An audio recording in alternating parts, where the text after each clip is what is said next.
Pois moito que falar hoxe neste espazo de entrevista que nos acompaña o voceiro do Espazo Común, Adolfo Nogueira. Moi bo día, Adolfo. Moi bo día, Carmen. E digo moito que falar porque, bueno, vamos con un pouquiño de retraso porque a semana pasada entre tertulia deportiva, tertulia política e festivo non tuvemos tempo, pero foi unha semana apretadiña de actualidade, tivemos pleno e tamén tivemos esa comparecencia conxunta de Francisco Fumega e José Castro para decir que non vai haber traspaso de alcaldía como estaba previsto nese acordo que no seu día asinaron para gobernar xuntos PP e PSOE. Así que antes de falar do que deu de si o pleno, pois eu quero preguntarlle a Adolfo Nogueira que pensa pois de que finalmente o que estaba acordado non se cumpla e que sigamos con o PP ostentando a alcaldía, pero de maneira accidental, porque Fumega decía que hasta que se produzca a súa alta médica non vai haber traspaso. Bueno, sí, o termo accidental igual é o que mellor define todo o que está a pasar no Carballiño, non? Todo últimamente semella un accidente, semella un atropelo, semella un sinsentido absoluto. Eu creo que a rolda de prensa que dan outro día, e así o transmitimos no pleno, non? A rolda de prensa que dan Fumega e Pepe Castro no salón de plenos do Concello do Carballiño, nin máis nin menos, non? No sitio onde en teoría se representa a vontade cidadán e se vai ali a defender os intereses dos veciños, o que foron facer ali é insultar a veciñanza, insultar a inteligencia dos cidadáns do Carballiño, porque non é nin medio normal as explicacións que se deron, case todas falsas, para xustificar o contrario do que nos viñan vendendo que era o mellor para o Carballiño, porque o suposto polo ben do Carballiño era nada. Ahora 2 anos que era Fumega na poltrona, vai arranxando del, como vexa, e despois o último ano regalamos a alcaldía ao Partido Popular, que foi o segundo partido máis votado, que xa non está ningún candidato que se presentou ás eleccións, e que quedou de alcalde o terceiro desa lista. Bueno, un sinsentido absoluto, non? Nunha corporación onde hai que lembrar que hai 12 concelleiros de esquerdas e o Partido Popular a dereita só ten 5. E un señor como Francisco Fumega, que leva toda a vida bueno, eu usar un termo moi forte, pero bueno, vivindo das siglas do PSOE, do que teñen que ver co PSOE, agora de repente decide regalarlle a alcaldía ao Partido Popular e incluso presionar aos seus concelleiros para que así se faga, non? Hai moitas cousas que non se entenden. Dende logo, non se entende que o Partido Socialista permita isto. Vemos que en Lugo hai un auténtico cisma e un cristo importantísimo porque unha concelleira que é analista do PSOE agora lle vai a dar a alcaldía ao Partido Popular, e aquí no Carballiño, que xa levamos meses e meses con un alcalde do Partido Popular porque lle regala o candidato do Partido Socialista, parece que non pasa absolutamente nada e que hai que tapar todo, non? Agora parece que algo de sentido común ainda queda na unha xente. Hai varios concelleiros do PSOE que ante o risco, non, ante a certeza de que se lle dan a alcaldía nese pleno o Partido Popular serían expulsados, pois deciden que non van a seguir adiante con esta pantomima, con este timo que se lle estaba cometendo aos cidadáns do Carballiño, que se está facendo aos cidadáns. Por lo tanto, bueno, por cuestións diferentes, non? Obviamente parece que hai 3 que por unha cuestión de principios de que non expulsen do partido, outro é para que non expulsen do partido para non perder o soldo que ten. Entón son 4, e lembramos o que tería que pasar, non? Para que se cumplira ese famoso pacto polo ben do Carballiño, que sempre dixemos que era mentira, que era prácticamente imposible que fora ben para o pobo e dende logo que se levara adiante. O primeiro paso sería a renuncia de Fumega como alcalde, non como concelleiro. Non sería preciso nin que renunciara ao seu soldo, nin siquera, nin que renunciara a ser concelleiro, pero si tería que renunciar á alcaldía, co cal automáticamente se convocaría unha sesión plenaria na que dos 17 concelleiros que estamos na corporación habría que escoller por maioría absoluta o novo alcalde. Se algún dos presentes tivera 9 votos, esa maioría absoluta automáticamente sería alcalde, que no que se baseaba o pacto, que os 5 votos do PP máis os 6 votos do PSOE sumaban 11. Pero claro, se agora lle restas a 3 ou a 4 do PSOE, xa non se chega aos 9. Por lo tanto, o problema non é que agora Fumega este de baixa ou que haxa, o problema é que hai xente no PSOE que dixo claramente, está dito nestes micrófonos, que ante a amenaza de expulsión non van a votar ese acordo, que ademais de todo é contra a natura. Por lo tanto, estuvo enganando aos veciños do Carballiño desde o principio. Por suposto, un acordo que supostamente está asinado, que nos afecta aos 14.000 e pico veciños do Carballiño, pero que ninguén viu.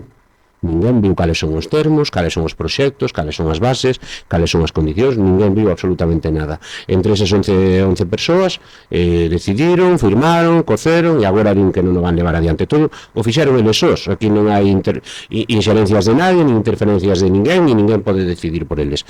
En amento, o que estamos vendo é que o Carballiño, pois, está como está, é dicir, por moito que se ofendan despois nos plenos, por moito que tal, eu creo que se ve que o Carballiño está nun retroceso moi evidente, que as cousas máis básicas e máis sinxelas prácticamente non se atenden, e que funcionamos a golpe de ocurrencia, eso sí, gastando un orzamento tremendo, porque podemos decir, bueno, isto ten importancia relativa. Bueno, estamos decidindo quen xestiona todos os recursos do Concello. Estamos decidindo quen vai subir o lixo dos veciños. Estamos decidindo quen vai subir a auga dos veciños. Estamos decidindo quen vai decidir que obras son prioritarias e que obras non son prioritarias. No fondo estamos decidindo quen xestiona uns 16 ou 17 millóns de euros que son dos impostos de todos os que somos do Carballiño e que se deberían xestionar pois da mellor maneira posible para que obtuéramos un buen retorno deses impostos. Sin embargo, vemos que non é así. Bueno, pois isto en canto a esa decisión que se comunicaba conxuntamente, por certo que non sei, falábamos agora non de que houbo concelleiros do Partido Socialista que dixeron aquí nestes micrófonos que eles non votarían ao alcalde do PP, pero tamén chama a atención, non, que o propio alcalde accidental ou alcalde en funcións Pepe Castro dixo que el quería que se producise ese traspaso da alcaldía para ser alcalde, pois digamos, con todas as funcións. Sin embargo, outro día comparecía ao lado de Francisco Fumega pois para decir que bueno, que aceptaba seguir sendo alcalde en funcións. Non sei que lle parece a Adolfo Nogueira. Bueno, a mí pareceme que a alternativa que lle quedaba era marcharse para a oposición, recoñecer que o pacto foi un desastre, que enganaron a todos os veciños, e que eles foron, pois seguramente as marionetas de Fumega, como a todos os demais nesta cuestión, non? Ao final, o que queda en evidencia que o máis listo é Fumega, que ao final vai rematar os 4 anos sendo alcalde, máis alá da súa situación persoal e de saúde, lóxicamente, na que, insisto, sempre o direi, desexamos o mellor e que se recupere pronto, pero evidentemente no momento que el pon como factor dentro da situación política do Carballiño a súa enfermidade ou a súa situación de saúde, pois lóxicamente hai que falar dela, e home, a día de hoxe xa parecería máis normal que se pensara en dar paso a outro concelleiro socialista, en renunciar e coidarse, pero bueno, son cuestións e decisións moi persoais. O que non é de recibo é que Fumega outro día se sente diante dos veciños do Carballiño para decirlles que el, cando vai da collera alta, vai cumplir a súa palabra e darlle a alcaldía ao PP. Primeiro, porque por moito que queiran enganar a xente non depende del solo. Estábamos facendo aquí as contas e non lle saen os 9 votos, non sendo que consigan convencer de alguna maneira a eses concelleiros socialistas que non queren ser expulsados, e eu creo que en certa medida non queren traizoar os seus votantes como si fixo Fumega e como fixo o propio PP, porque o gran éxito do PP deste mandato é presentarse ás eleccións dicindo que ian votar a Fumega, o lío todo que hubo co candidato, voceiro, aquí, alá e todo o que pasou, e despois ao cabo dun ano apuntalar a Fumega para que remate os 4 anos de alcalde. A verdade é que iso é un éxito que hai que ter en conta o PP, e os votantes do PP eu creo que teñen que de alguma maneira reflexionar sobre ese algo do que contaban que ia pasar cos votos do seu partido, que é moi respetable, cada un vota quen quere, pero claro, se te enganan e che din o contrario injusto do que van facer, pois igual tes que pensalo, non? Entón, como digo, aquí o máis listo, como sempre, Fumega, os demais bailando o seu son, e a alternativa que ten o Partido Popular, os 5 concelleiros do Partido Popular, o Partido Popular como organización non sei se está de acordo, tragar o sapo e continuar para adiante e facer que non pasou nada, pero está claro que as explicacións son xa non insuficientes, son absolutamente increíbles, falsas, demagóxicas e moi difíciles de non sei, asumir como unha realidade política seria, non?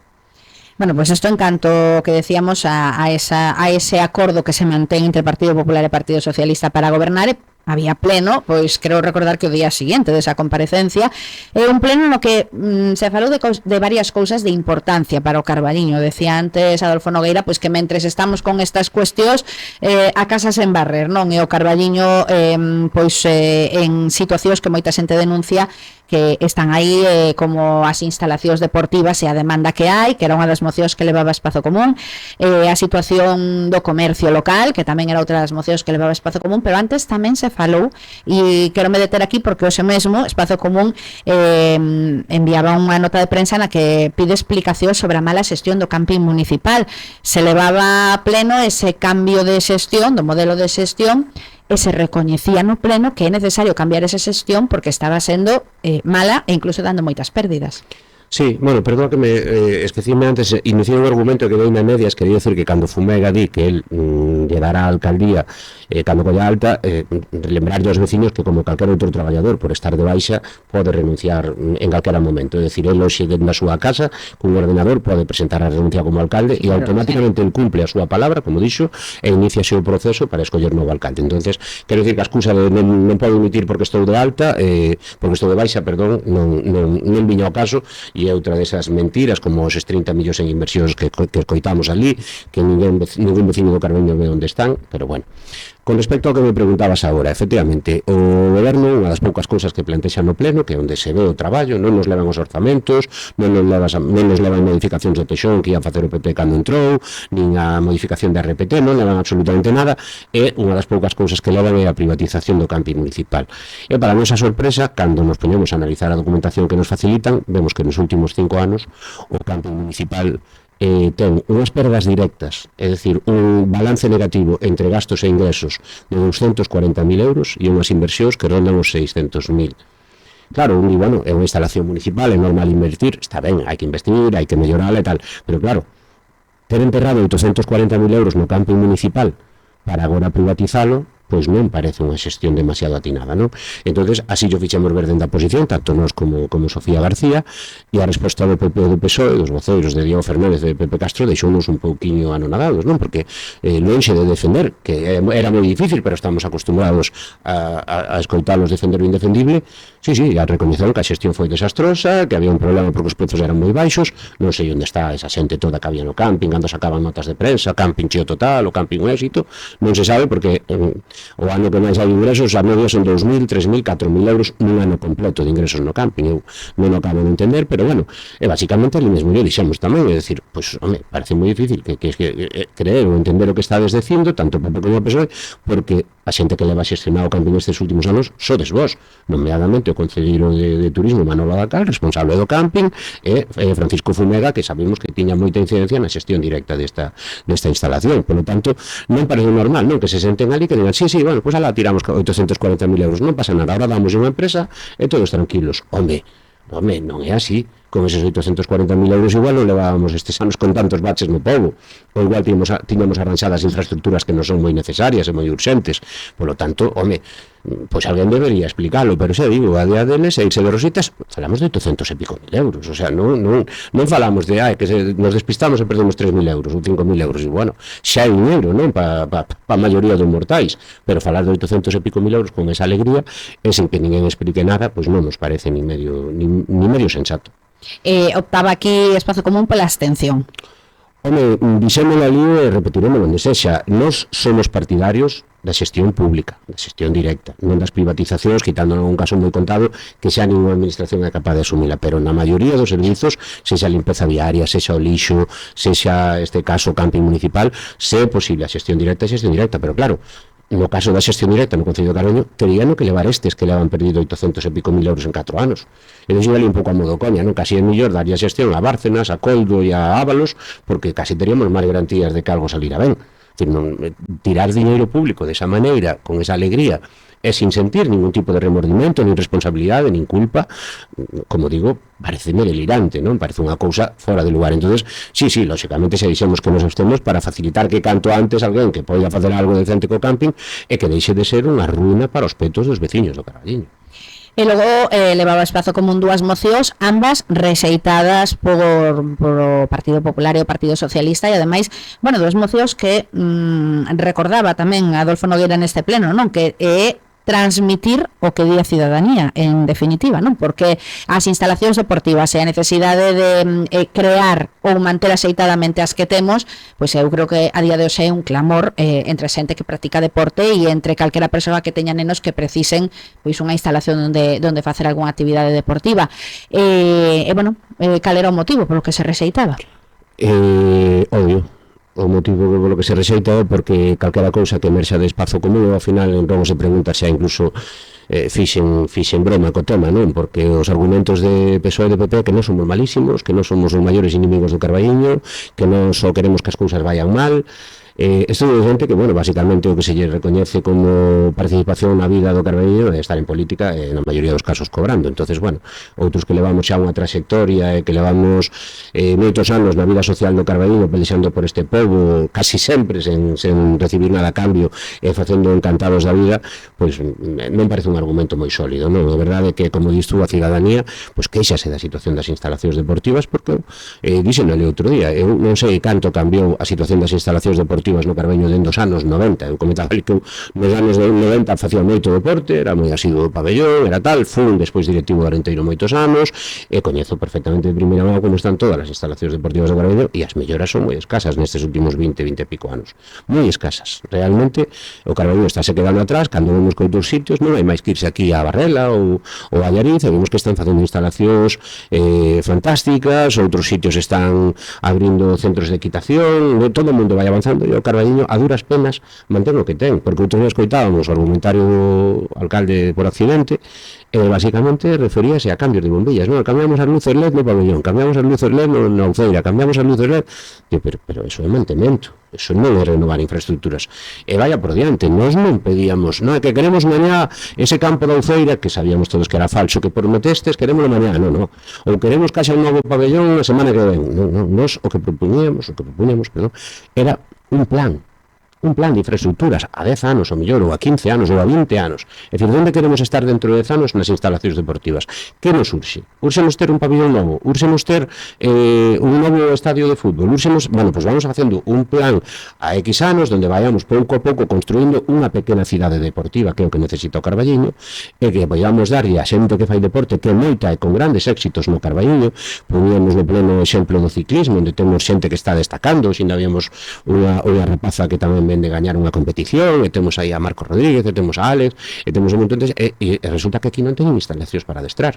E todos estes rapaces van saindo do Club Ciclista Carballiño contra ou sin o apoio do Concello, é dicir, sen que o Concello se mollara para nada con eles, máis alá dunha subvención que parece que tamén hai que dar as gracias aos políticos de turno por dar subvencións, que é algo que creo que no que estamos instalados no Carballiño se o analizas, o que pasa é que aquí normalizamos todo. Aquí chega un momento, a rolda de prensa do outro día, perdón que me volvo a referir a ela, é intentar normalizar unha anomalía, o sea, que o PSOE lle queira dar a alcaldía ao PP, que o PP leve non sei cantos meses xa coa alcaldía accidental, que os concelleiros que primeiro dixeron que sí, agora digan que non, e agora se justifique o contrario. É unha anomalía absoluta, pois pasa no resto exactamente o mesmo. O sea, queremos justificar que con dar unha subvención e cambiar unhas luces estamos facendo moitísimo en infraestructuras deportivas, e non é verdade. Non hai unha grande inversión donde hai anos e anos e anos. E, polo tanto, como digo, quedámonos atrás. Falamos do comercio. Eu nunca vivi unha situación como a do outro día. A concelleira do PP, eu entendo que entre os nervios, a inexperiencia e un pouquinho a soberbia e orgullo tamén hai que decirlo, que eu sentín moito vela nesa situación, enfadouse moitísimo porque presentamos unha moción pedindo un plan de dinamización comercial. Efectivamente, unha moción que se presentáramos hai casi 4 anos, que se aprobou en pleno e que nunca se executou. Curiosamente daquela co voto a favor do PP, que estaba na oposición, ainda era a época de Ricardo Perea. E agora topámonos con que o PP vota en contra e a concelleira oféndese moitísimo, porque según ela está traballando e o comercio está mellor que nunca, chamounos de todo porque esa moción era efectivamente repetida de hai 4 anos. Pero vamos a ver, primeiro, a moción está repetida porque non se cumpliu, non se fixo un plan de dinamización comercial. Despois, os comerciantes a nós, igual que os deportistas, transmítenos moitas eivas, moitas lagoas, moitas cousas que solucionar. E o mesmo, era unha moción que calquera que a lea que está aí nas redes ve que non hai ningún tipo de ataque ao Concello, incluso a defensa que fixemos na primeira intervención foi absolutamente constructiva, recoñecendo a situación difícil do comercio e as escasas ferramentas que ten o Concello do Carballiño para axudar, pero as escasas que teña hai que aproveitalas ao máximo e hai que darle apoio a ese comercio que o está pasando moi mal e a xente que con outra heroicidade de abrir unha persiana todas as mañás para intentar sacar adiante un pequeno negocio no Carballiño. E a concelleira enfadouse moitísimo. Dixo literalmente que tomaba como algo persoal. Eu nunca o vin. Nos anos que levo na corporación nunca vin que ninguén tomara unha cousa destas, e menos cando non era un ataque, non era nada, como algo persoal. Nós somos a oposición, nós temos que fiscalizar o traballo que fai o goberno, e lóxicamente facer propostas que o goberno pode aceptar ou non, pero nunca son persoais, porque antes desta concelleira xa pasaron por aí un montón deles, marcharemos nós, e pasarán outros, e non pode ser persoal. É a maneira de entender o Carballiño, a maneira de defender o Carballiño. E seles, que iso é algo que lle pasan moito aos concelleiros do PP, pensan que eles son o Carballiño, e que eles poden decidir o que se vai facer no parque, e que eles poden decidir o que se vai facer nos centros educativos, e que eles poden decidir, están moi equivocados. Eles teñen que ser a voz do povo. Claro, tamén por eso son 5 de 17, tamén explica cousas, non? Pero eles o que non poden é pensar que o concello é deles e que eles están aí para facer e desfacer o que queira. Pois xa por último, destacamos algunha cuestión do apartado de robos e preguntas?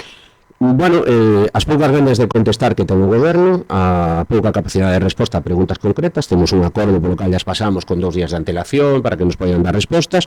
Cando facemos preguntas cuantificables, é dicir, cantos xuizos hai agora mesmo no Concello do Carballiño? Non o sei. Cantas reclamacións patrimoniais por caídas de veciños ten o Concello do Carballiño? Non o sei. Xa van varias veces que lle preguntamos e, polo tanto, bueno, un goberno que de transparencia sabe o xusto, que intenta limitar o traballo da oposición en robos e preguntas ao máximo, que intentan que non se poida repreguntar, que non se poida cuestionar ninguna das súas respostas, case sempre falsas, porque o máis grave de todo, en política pode valer case todo, pero mentir tan descaradamente como se fai dende este goberno non ten xustificación alguna, e temos que escoitar mentiras constantemente, pero o peor desto é que Carballiño tamén non é un pobo tan grande, non somos eses 15.000 que di o goberno, pero somos 14.000 e pico, e a xente ve os plenos, escoita os plenos, e moitos xa se dan conta cando o goberno minte, e aquelo de que se pilla antes o mentiroso con o coxo é unha verdade moi grande. Entonces, eu creo que o Carballiño está canso, o Carballiño quere cambio, hai que decirlo así, o Carballiño quere un cambio radical, non parece que este goberno vaya a ser capaz de facelo, porque vemos que seguen cometendo os mesmos erros e seguen tendo a mesma altivez, a mesma soberbia que tiveron dentro do principio, e que gobernan, gastan ou dilapidan os cartos públicos e os recursos públicos de costas aos veciños. Senón, calquera pode ir ao Concello ver o funcionamento que hai, con departamentos enteiros pechados a según que horas, con problemas para atención, sin saber a onde se pode ir, sin saber que che pode resolver a maioría das cousas. Eso é un reflexo absoluto do que está pasando. O Concello do Carballiño está en descomposición, non sabemos canto tempo máis aguantará así, pero dende logo non moito máis. Bueno, pois aquí poñemos logo punto final a esta conversa e repaso a actualidade do Concello do Carballiño, co voceiro do Espazo Común, Adolfo Nogueira. Graciñas, como sempre. A vos, moi bo día.